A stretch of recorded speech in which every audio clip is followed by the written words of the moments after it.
Hey guys, thanks for checking out this video. This week, we're going to be talking about something that all of us struggle with, but most of us don't like to admit, and that is our struggle with jealousy. I mean, you think about it. We've all had moments where we've looked at someone else and what they have, and we wish that we had that. Or we've looked at someone else and we wish that what was true of them was true of us. For some of us, we look at certain people and the way they look and we're like, man, they're so attractive. And there's something about the way they look that makes us jealous. Maybe it's their hair, maybe it's their body type, maybe it's the fact they can eat what they want to and you have to really watch what you eat. Maybe it's what they drive, maybe it's the house they live in. Maybe it's the fact their family seems like they're pretty great and your family seems pretty broken. Maybe it's the fact that they're really healthy and active and you struggle with your health and you just find jealousy creeping in sometimes. And nobody likes it, nobody wants to admit it, but we've got to talk about it because jealousy can be toxic. Jealousy can change the way we see people. I mean, you think about it, there are people in your life that have done things to you that there are good reasons why you don't like them. They've gossiped about you, they've stolen your boyfriend or girlfriend, whatever it is, but jealousy has a way of making us not like and sometimes even hating or resenting people that we hardly know or don't even know at all, just because we want what they have. See, jealousy can change the way we see other people and how we treat other people. But jealousy can also change the way we see ourselves. If we let jealousy take root in our heart, it's always going to cause problems in the way we see ourselves. I mean, I'm convinced that if we didn't compare ourselves to what everybody else had, we'd be much happier. Because if we're honest, if we look at most of the world today, the fact that we have cars and we have a nice house and we have plenty of food and we've got all those luxuries that most people in the world don't have. But when we compare ourselves and we look at other people and then look back at our lives and we let jealousy take root, it's very devastating to the way we even see ourselves and what God's given us.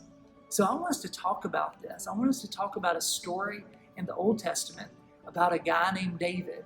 And we're going to see a story of jealousy play out in the life of a guy named Saul. So David ended up being the king of Israel, but before he was the king, he was a shepherd boy. And one day he was sent onto the battlefield where his brothers were soldiers. And on this mountainside was the Israelite army where his brothers were. And on this mountainside over here was the Philistines. And the Philistines had this amazing warrior named Goliath. And every day Goliath would come down into the valley and he would challenge any of the Israelites to come and fight him. And nobody would take his challenge. He was just too big, too strong. His reputation was amazing, so nobody wanted to fight him until David showed up. And when David heard what Goliath was saying, David said, I'll fight this dude right here, right now. And at first, everybody laughed at him and told him it was impossible. But eventually, they sent him out on the battlefield with a slingshot and a stone. And David won the battle that day because God was on his side.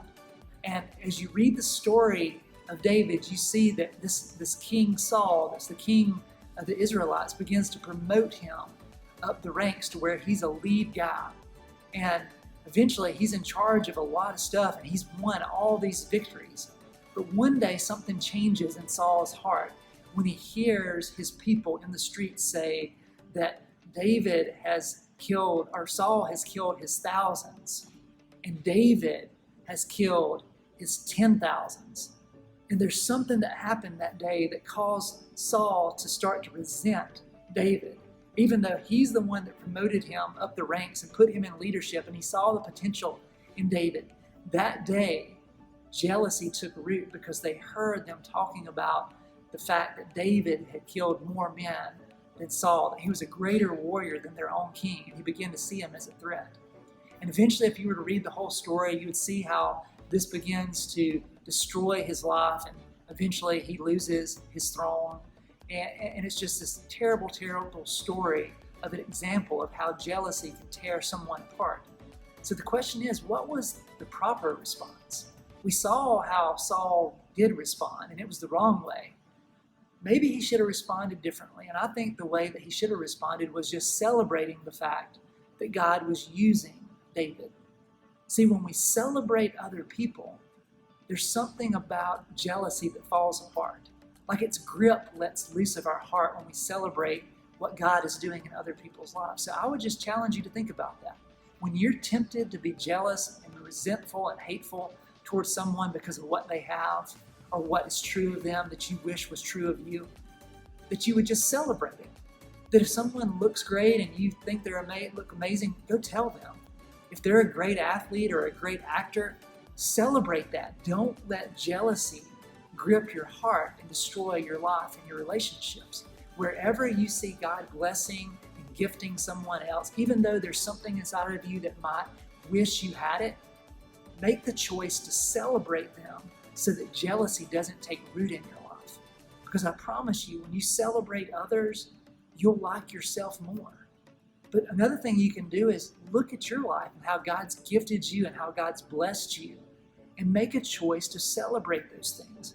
Instead of looking at what you don't have, instead of looking at the things you wish you could change, look at the blessings that God has put in your life. Look at the ways He's gifted and equipped you, and celebrate those things in a healthy way. Because I promise you, if you'll learn to celebrate, you'll be able to defeat jealousy in your life. And it can change the way you view and treat others. And it's going to change the way you view and treat yourself. I'm just convinced that if we would all do this, our lives would be better. We wouldn't be so bitter and so angry if we would learn to celebrate what God has gifted and equipped other people to do. Even if it causes something inside of us to wish we had it, make the choice to celebrate and not to resent what is in them. I hope you guys have a great day, and I hope to see you soon.